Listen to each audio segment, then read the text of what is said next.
sempre ter uma mentalidade de que, para uma diocese iniciante, era extremamente importante abrir o seminário para que desse autonomia à própria diocese, ter o seu próprio clero, não depender somente de fora.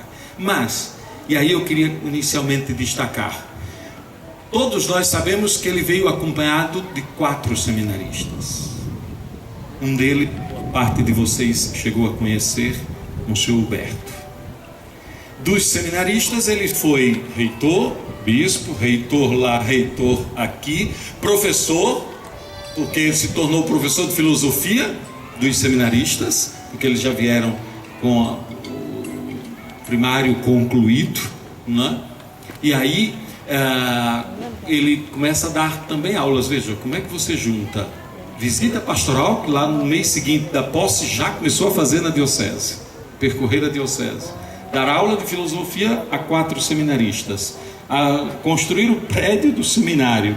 Então a gente pensa que faz muita coisa. Imagine, há 80 anos esse homem a fazer isso. Agora, queria destacar esses 4 seminaristas, porque vejam que interessante, fazem parte daquele momento quando ele era o reitor no seminário em Brusque, né? Como é que 4 jovens, porque para Dom Jaime tá bom, ele aceitou o convite do Papa Pio XI em ser bispo de Mossoró, mas 4 seminaristas jovens, sem, eu vou chamar, de perspectiva nenhuma, né? Porque está arriscando tudo, não sabem nem o que vão encontrar, e nem quando iriam voltar, e nem se quando voltassem a diocese de lá ia aceitá-los, ou seja, sem nada, mas vem embora para cá, e vem para, eu diria, ser uma pequena semente aqui deste seminário. Por isso eu acho que o seminário, mais do que os 80 anos da sua criação em 37, quando ele, com um ano de chegada aqui, no ano seguinte à sua chegada, já abre o seminário, mas eu diria, nosso seminário está alicerçado não somente na visão de Dom Jaime, mas ele está necessariamente alicerçado, eu vou chamar de um belo testemunho de 4 jovens, que deixam tudo. E só dá para entender isso a partir do Evangelho. Deixar tudo e você não saber o que vai encontrar, mas simplesmente ir. Ir sem saber se vai voltar. Não tem perspectiva nenhuma. O exemplo de Monsenhor Huberto todos nós temos. Quem conheceu sabe o belo exemplo que deixou para nós, não só as suas piadas, o seu rigorismo muito forte, mas quem nessa cidade o conheceu sabe que ninguém é capaz de levantar um dedo contra Monsenhor Humberto, duvidar da sua integridade, da sua honestidade, do seu serviço à igreja, jamais. Não é porque morreu não, mas é porque de fato ninguém é capaz de levantar isso, não é? Capaz de ser esse testemunho. Por isso eu acho que os 80 anos estão alicerçados não só numa decisão de Dom Jaime, não só na sua bravura, no seu esforço até físico, mas estão alicerçados em 4 seminaristas. 4 seminaristas que dão ali o belo caminho. Sem dúvida que a experiência dele em Brusque ajuda até a definir. Acho que até hoje, para entrar no seminário, né, precisa de uma carta do padre da paróquia, não um dos critérios, né? Os padres deveríamos mandar, nem sempre mandamos, mas deveríamos. Mas olhando o arquivo, você vai encontrar que para entrar no seminário, os primeiros foram 28, né? 24 que entraram, primeira turma de seminaristas. Olha os critérios, se não parecem muito com as coisas de hoje. Tem que ter no mínimo 11 anos de idade. Menos de 11 anos não se entrava. Tinha que ter concluído o 4º ano do antigo primário. E o que nós exigimos, que tenha uma paróquia que envie. Naquela época tinha outras 2 coisas que hoje nós não temos. Tinha uma mensalidade que o seminarista pagava, e tinha um enxoval. Eu desde ontem tentei ver o que era esse enxoval, mas não consegui muitos relatos não, para me dizer o que é esse enxoval. Imagine aí, há 80 anos atrás, o que é que esses meninos traziam para o seminário. Devia trazer uma batina, eu estou imaginando, né?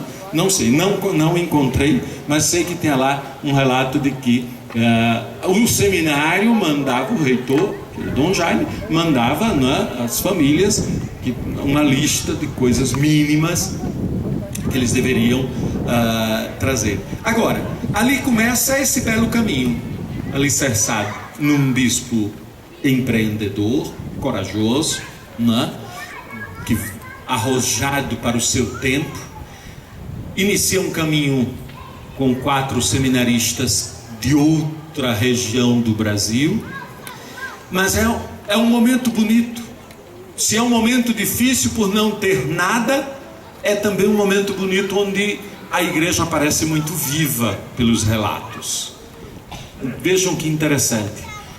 Se por um lado você dá a impressão que a família de Dom Jaime lhe deu suporte financeiro, não só para o seminário, mas se fala de herança que ele teria recebido, jogou o dinheiro na construção daquele prédio, né?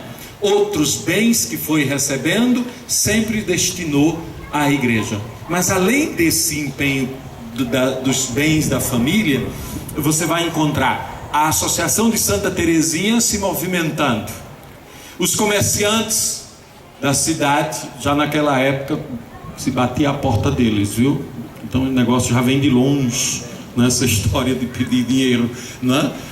Tem dois relatos interessantes. O primeiro dos comerciantes da cidade, o segundo que Padre Mota ficou encarregado junto aos que exportavam sal e determinaram um valor para cada tonelada de sal exportada, vinha um valor X para o seminário, dedicado à construção do seminário, daquele prédio, estou chamando do seminário lá, né?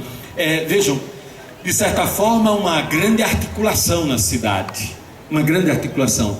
Teve um pormenor ainda, não consegui identificar por que a diocese, naquele momento, começando, e o seminário, foi autuado pela Receita, o que nós chamamos hoje de Receita Federal, e seria um valor, pelo que entendi, alto, né?